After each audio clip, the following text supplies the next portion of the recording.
as New Zealand's Climate Change Minister for the last 6 years and as Green Party co-leader for nearly 9, a position from which I intend to resign on Saturday the 10th of March this year. I'll remain in Parliament for the time being to support the Bill of Rights Right to a Sustainable Environment Amendment Bill.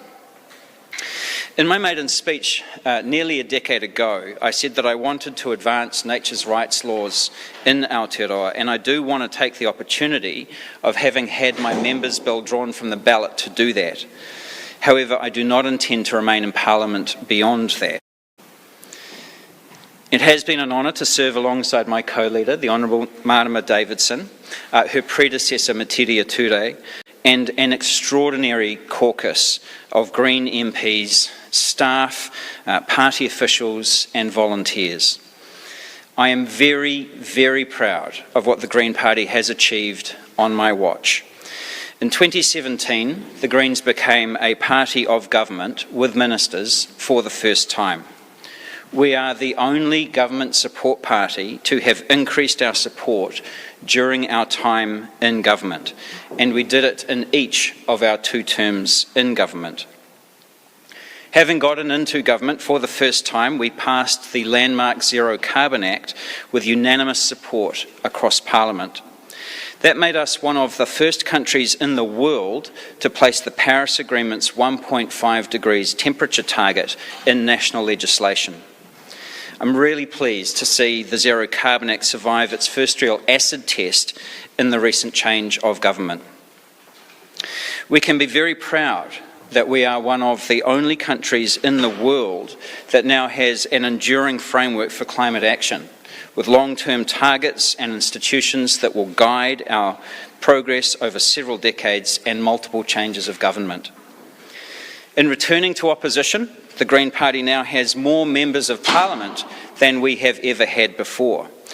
And we hold 3 electorate seats, which is 2 more than we have held at any time previously. It has taken many thousands of people in all walks of life to achieve what we have over the near decade that I have been co-leader. Thank you to every one of our staff, our members, our volunteers and our supporters for all of your incredible hard work over that time. I would like to thank especially my wife, our family and our friends for always having my back, no matter what. It has been an enormous privilege to lead the Greens into and through our first period in government. Our historic 2023 election result ushered in a new era for the Green Party. The time is now for a new co-leader to work alongside Marama to take this new caucus into the future. Nō reira, tēnā koutou, tēnā koutou, tēnā tātou katoa.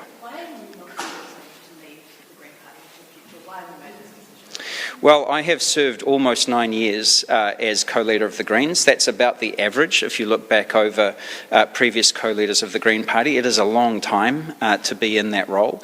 And I'm very proud, like I said, of the achievements that we have had in the time that I have held that role. We are very much a new caucus now, moving into opposition again for the first time in 6 years, and I feel the time is right for a new co-leader to stand alongside Marama. Sorry, I'll just... What are the attributes that a new co-leader needs, and will you be putting forward your support? Look, we're not going to publicly endorse any candidate for the co-leadership, and I'm not going to make any announcements on behalf of anybody today. That really is up to them. Have you had conversations with any of the other Green MPs, though, about leadership aspirations, or just private conversations with any of the MPs about who you may or may not be endorsing? Yeah, we have had private conversations, and the clue is in the title there. They are private conversations. Are you expecting it to be unopposed, just a single leadership? I couldn't tell you. Sorry, let me just come... Could you run us through the criteria of how somebody becomes a co-leader? I understand the Green has certain set criteria, it can't just be anyone. So any member of the Green Party can put themselves forward to be a co-leader of the Green Party. Under our rules, at least one of our co-leaders needs to be Māori, and at least one of them needs to be female. Beyond that, it really is up to the candidates to put their best foot forward and to convince the membership that they are the right person to act in that role. So let me just finish this.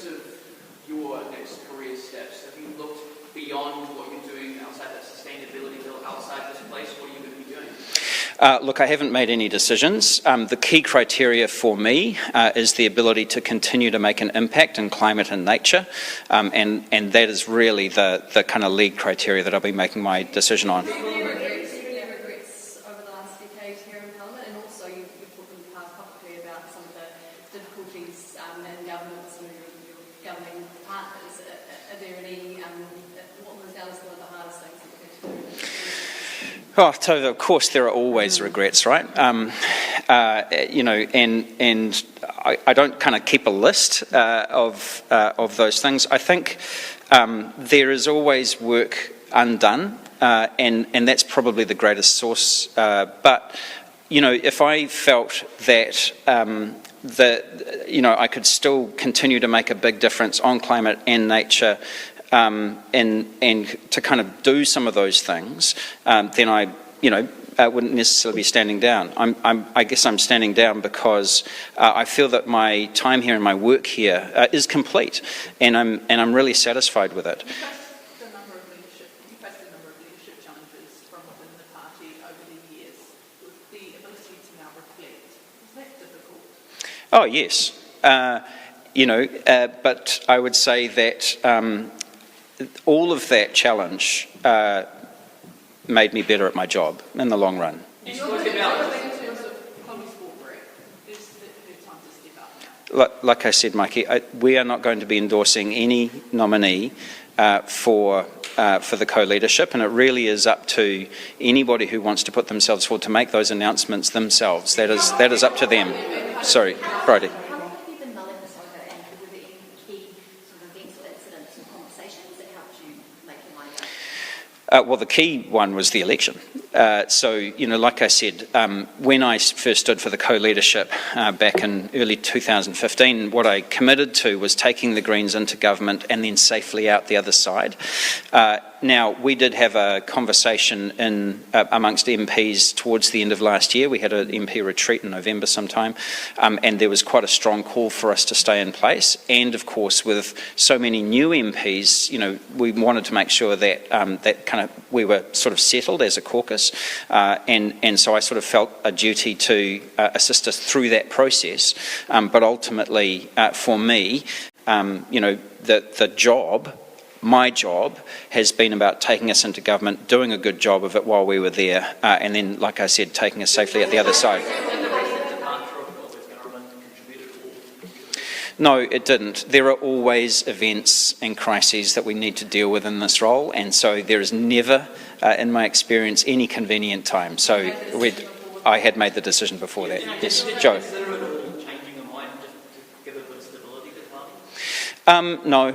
My assessment is that actually we are, more stable than that we're doing really well right now. We've got a great caucus. I was really pleased with the process that we had on the other side of the election with the induction and the way that the new caucus has come together. So I'm very confident about the state that we're in. Joe.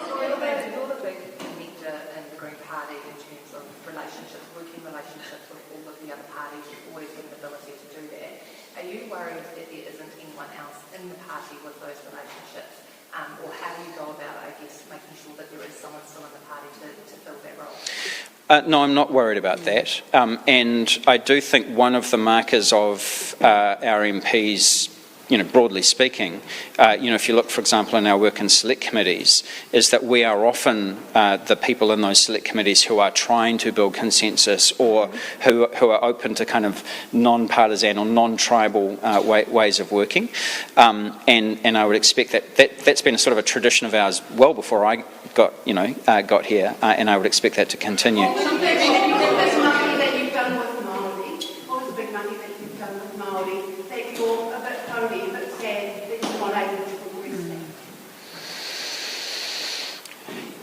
One of the privileges of this job for me, given that with the schooling that I had and then my time out of the country, is that I didn't have a particularly deep relationship with Te Ao Māori really before I came into Parliament. And so it has been a real learning journey for me over the course of the last decade, and a great privilege, one I don't think that I would have gotten if I hadn't had this job. As I said to Tova, there's always so much work that's undone. But one of the most significant things that I am a little anxious about is the National Policy Statement on Indigenous Biodiversity, where I did a lot of work with Māori and Māori interests to try and represent the kind of Indigenous worldview in an RMA instrument, which doesn't easily sit. And we got to about as good a place, which is kind of dissatisfactory to everyone in equal measure. We got to a pretty good place with that, and I would have liked the opportunity to have continued to work on the kind of rollout of that. And I am a bit anxious about, some of the interests that are represented in the current government.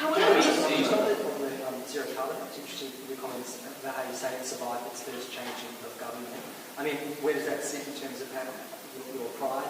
And would you have stayed to fight for it if it was under attack and were abolished agreements? Well, let me answer the second part of that first, which is that's a very difficult hypothetical to kind of work with. I am proud that we have retained that, and I'm particularly pleased that it was one of the bottom lines that Christopher Luxon took into his coalition negotiations, is that framework was untouchable, in his view and in the National Party's view, and that's unusual in this government. I came under quite a lot of heat while we were developing that and passing that legislation for the compromises that we made in order to win bipartisan support for it. And the argument that I made at the time, and which I think has borne out, is that, it did have major compromise in it. There are a number of things I was not happy with in that legislation, some of which has kind of come to pass in reality in the years since. But we were always saying that the most important thing was that we had that commitment to that enduring framework over multiple decades and multiple changes of government, where the long-term targets and the temperature targets and the institutions of the Climate Change Commission, that cycle of advice and decision-making, that was the most important thing. And then you can argue the detail on kind of how to get there, what the EV subsidies should be, or whether EVs should pay RUC, or all of that kind of stuff is kind of the detail of how you get there. But the overall framework seems to be holding up, and I'm proud of that. I'm also, we are one of the few countries in the world now which is, I think can demonstrate that sort of track record, and the world needs more of those kinds of stories, frankly. Jenna. Again, I'm not going to get into what it is I'm going to be doing in the future, and I haven't had any offers in that domain. So,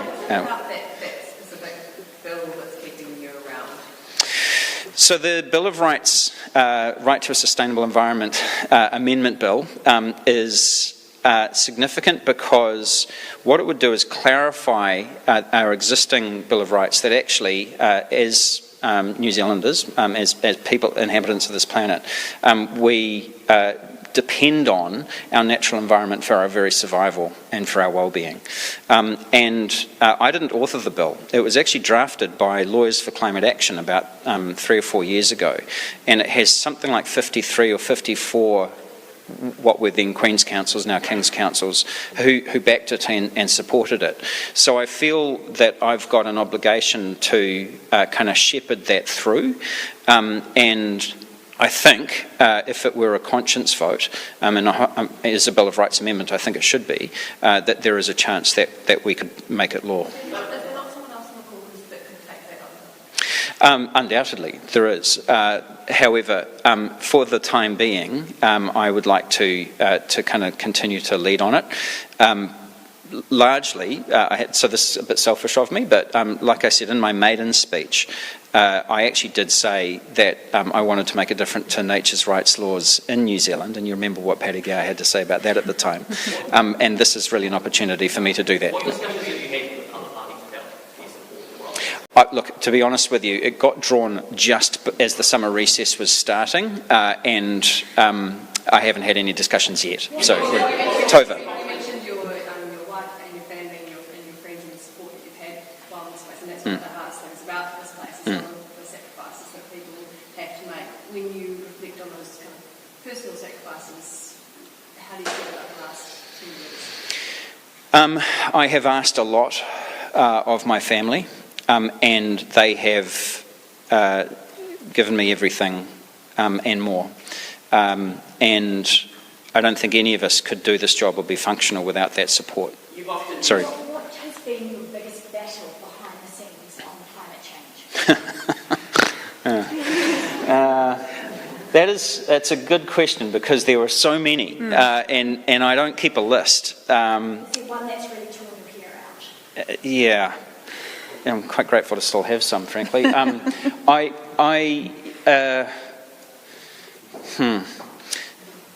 talked about biodiversity. Yeah, that was. Oh, there'll be a chapter written about that one day. The National Policy Statement on Indigenous Biodiversity, of course, is not primarily in the role of Climate Change Minister, although the biodiversity crisis and the climate crisis are inextricably intertwined. And that was very, very hard. It took 30 years and 3 major attempts to get that over the line. And it was a hell of a fight. Yeah. Has anything ever pushed you close to resignation in this place before? Have you ever thought about resigning before? I answered a question in the House about this, and what I said then was every single day. Every single day. And every single day, up until recently, the question was the same, which is that the work is too important to walk away. The climate crisis is getting worse, not better. The biodiversity crisis, continues to, atrophy the environment that we depend upon. And so it has always been, regardless of any self-doubt or criticism or events beyond our control or anything like that, that is the work that keeps us going.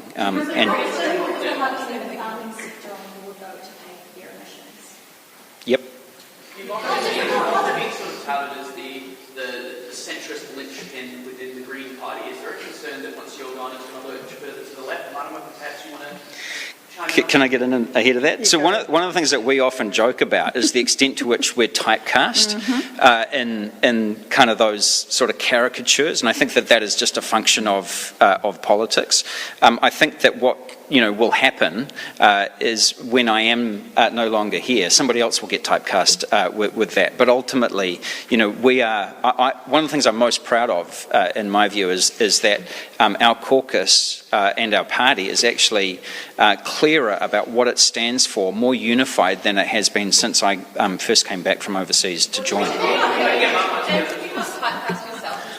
Go ahead.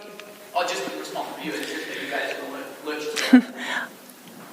What keeps us really steady over decades is we have got core kaupapa, core Green Party values that have stood the test of time. If anything, they are even more important today than they were decades ago when those core founding kaupapa came to light. And so we will always continue to be a party that fights for people and planet and challenges the dominant system of power, the dominant system of privilege and oppression, which is the driver behind all of the big crises that the Greens care about. So we will continue to be staunch and loud, and we've both always been really proud of that.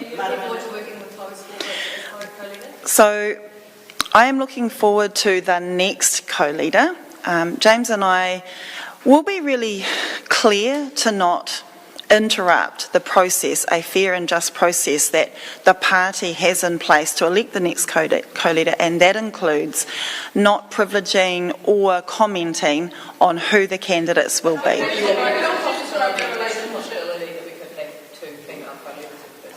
That is within the rules, yes. Thomas? One of it is after the election, but what are your plans regarding, being co-leader at the time of the next election? Are you committed to doing it? I'm here. I am enthused by the biggest caucus that we've ever had, and I'm carrying on. Sorry, that wasn't a joke. Sorry, can we just pick up on that? Can you commit to standing as the co-leader at the next election? I have learnt that I take things day by day, and right now I am here and committed, and that's what I can. Not a decision, just no decision made. When did James tell you that he was going to resign, and did you try and convince him? I have known for longer than all of you, obviously. I've known for some time because we're owed that with each other. And I have been working with him closely for 6 years as a co-leader. So I was sad, as would be expected when you go through so many ups and downs together. That is a way of working together that not many team leaders ever get. So I was sad. I've had time to get over my own grief, and it's a change, so change can often be hard. And with the election, with this incredible new caucus, I am excited that we've done this before. The Greens have done changes of co-leaders before, and he's given blood.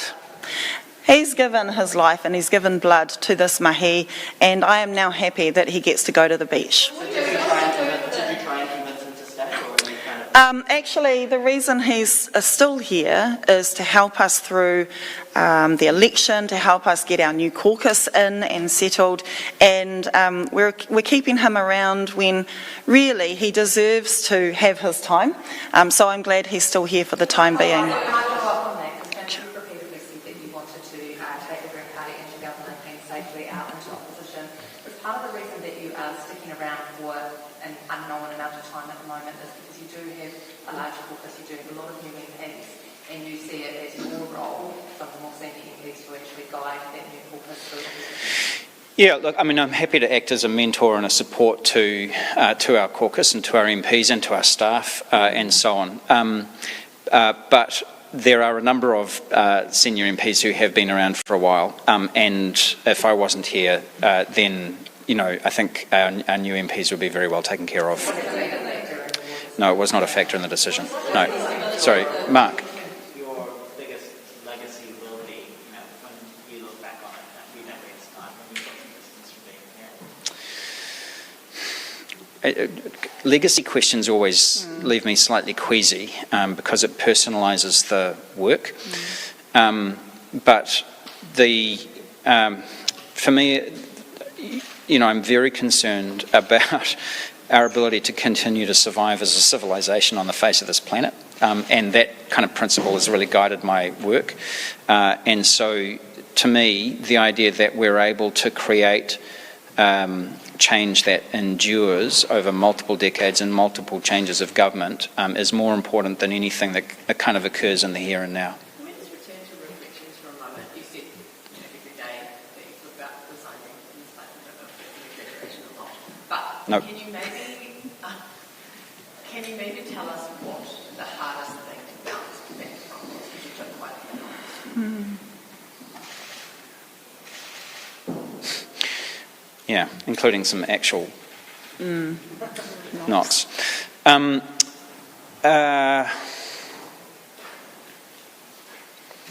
haven't really, I don't know if this means that I come across as not a particularly reflective person, but I haven't, I don't kind of dwell on the knocks really.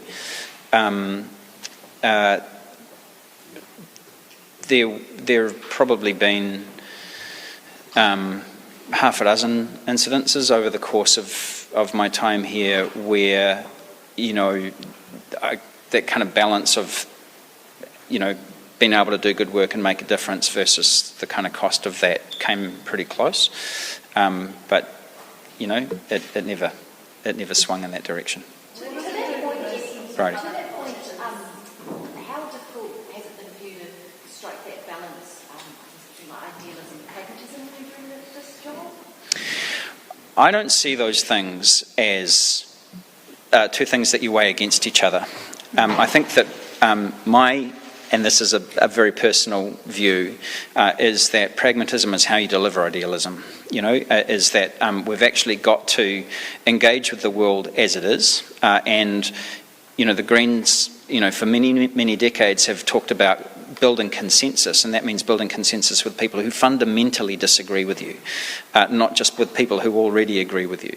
And so I've kind of taken that principle to heart in all of my work and sought to try and engage with the stickiness and with the problem as it is, and not try to pretend or fool myself that it is any other way than it is. And so, I know that many people will pass judgment and say I got that balance wrong in one way or the other at any one time. I probably did.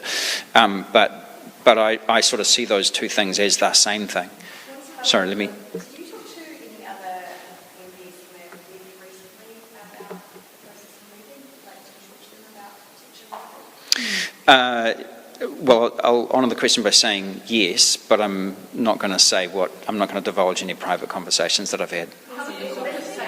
Sorry, let me just finish this. Your leadership as the Green Party, how did you come into the Green Party as leader? Like, what sort of Green Party did you rise to leader, and what are you leading now? Like with Mara, what sort of leader were you? I'm probably not the person to answer that question. Look, one of the things that, some of the questions have been a bit like this, saying that sort of suggests that I might be somehow unhappy with the kind of direction or the shape of the caucus and so on. You've got to remember that who we are now all occurred on my watch. And I'm not saying that I am the cause of anything or everything that kind of happened, because ultimately this is a team sport, and it involves thousands of people, not just the MPs, but our staff, our volunteers, party people and so on, who have been able to kind of shape who we are today. But ultimately, I would say that we are a professional and stable force who actually did a pretty good job of the time that we had in government. Do you think others of you standing up here right now who might be like blind and for every day because of work? Like, how difficult for you is this right now? It's pretty easy to tell you the truth. Sorry, let me come to Mikey. Well, I know you guys have been running a sweepstakes, and I'd be curious to know who won, but it didn't come as a huge shock to most people because we've been talking about it for a while, so it was more a matter of when rather than if, and so again, without divulging a private conversation in caucus, the air was one of kind of acceptance, and I'm very grateful for some of the things that people said. What did you say to those voters who looked to you to be the kind of moderate one, the kind of centrist one, and now wondering, is the Green Party ready for me? Look, the Green Party is here for everyone, right? And we had record numbers of voters support us in the last election, and we've always been larger than any one individual or any one co-leader. And so the work that we are doing and have done, that will continue on into the future. We will be the party that prioritises fighting the climate crisis. In terms of those voters who looked to you to be the kind of middle, the centre, in terms of on the political spectrum, Yeah. Not too far left, but actually they look to you as the kind of centre leader. It's bigger than, I would just say to them, it's bigger than me. We value their support. I'm very flattered that, there will be people who did centre their support on me, but we're still here for you. What does it do for the stability of the party that one co-leader is standing down and the other co-leader can't commit to leading the party into the next election? Well, like I said, I think that we are more stable, and more unified than most of the time that I've been involved. And the fact, I completely disagree with that assessment, Tova. Like I said, I think that we are clearer about what we stand for, and than we have, in pretty much the whole time that I've been here. And I'm very proud to have been in the role for that shift. And my sense of the caucus is that it's in terrific shape, and actually now is probably the best time for me to stand down and to hand over to a new co-leader. To your earlier answer as well, you said that you have had some private conversations with members of your leadership aspirations. Does that mean in private that you have endorsed some of No. When you said the election result was kind of a catalyst for you thinking about your future, how much was the knowledge that New Zealand First would be back in Parliament for 3 years a priority? That was not a consideration. Yeah, it honestly wasn't. No, I mean, we're having a change of government. Like I said, I considered that my job here and my time here was to take the Greens into government, to do a good job of it, and then to take us safely out the other side. And my assessment was, once that job was complete, it was time for someone else to take up the role. When you said earlier about the roadblocks along the way, that New Zealand First was one of those unnamed examples.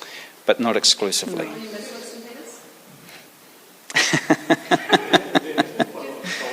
Yes. On the part of members as you've gone into government and out the other side.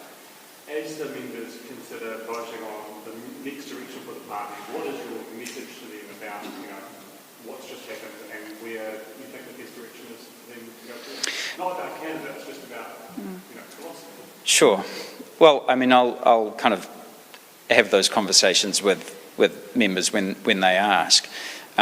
I guess the one thing that I would say, having not thought about it too much, is that when we let our members make decisions, they tend to make very sensible, well-considered decisions. I would just say, look at the factors that created our success over the course of the last decade, and consider how we can, build for the coming decade. They also tried to roll you a couple of times. Was Yeah. it a sensible decision? Yeah, I'm not going to get into any specific moments, but, we've all had our ups and downs in time. Are you concerned that might happen again when the Greens have pretty much leadership everyone will start? No, I'm not. Is it not remiss of you to not even privately endorse Chloe Swarbrick, given you have you've mentored her and you've been a huge champion of hers? Is it not remiss of you to follow through and give her at least a private endorsement? That's just not how we do things. It really isn't how we do things, Tova. I am championing my people, all of them, and it will depend on who chooses to who puts their name forward, right? So it is a pretty strict rule that we have applied over the course of the whole time in my experience, which is that we don't take a public position on any nominations, even regardless of what we might privately think. Friday. In light of all that, do you think that your record will be judged fairly? This is a bit of, that's kind of a legacy question, right? So, some will judge it what I would think of fairly and some will judge it unfairly. For me, that's not the most important thing. The most important thing is, are our greenhouse gas emissions coming down? Are we continuing to protect our wild places and our wildernesses and our wildlife? That to me is the criteria. Well, you've said that you want to keep championing the climate and nature. Do you see yourself doing that in New Zealand or internationally? Both. Yeah. So that's a possibility, but like I said, I haven't made any decisions about anything, and I'm going to be here for a little while longer. So I don't want to kind of make any public statements that nail my colours to a mast without actually getting to that point. Take that bill into progress. Just wondering how long you think you'll still be around. Will it be months or years? Oh, it'll be months. Yeah, it'll be months. But it kind of depends on what happens, right? So. So my fate is going to be determined by Parliament, a bit like the bill itself. Well, if it passes the first reading, though, then you're going to take it right to the very end. That depends on a number of factors, and It could be longer. it could be. But the point is that I just don't know. We had the bill drawn. I haven't managed to engage in any conversations yet with other parties or other members of Parliament about it. So I just cannot speculate on what it's going to look like. And you just hanging around till you get another job using the bill. No. No. Is there any chance that we could see Tiano and Chloe Swarbrick leading the Greens into the next election? That's probably a question for you, Madam. That will all depend on the decisions that I have to make and decisions that other MPs have to make, and no decisions have been made. That sounds quite distinctly like there could be a second change of leadership within the Green Party. We could see Tiano, Tuioro and Chloe Swarbrick lead the Greens in the 2026 election. No decisions have been made, and when they are, you'll find out. Will you stay on for the rest of the year, Madam? Oh, absolutely. Yep, absolutely. All right. Thanks, Thank you. everyone. Cheers.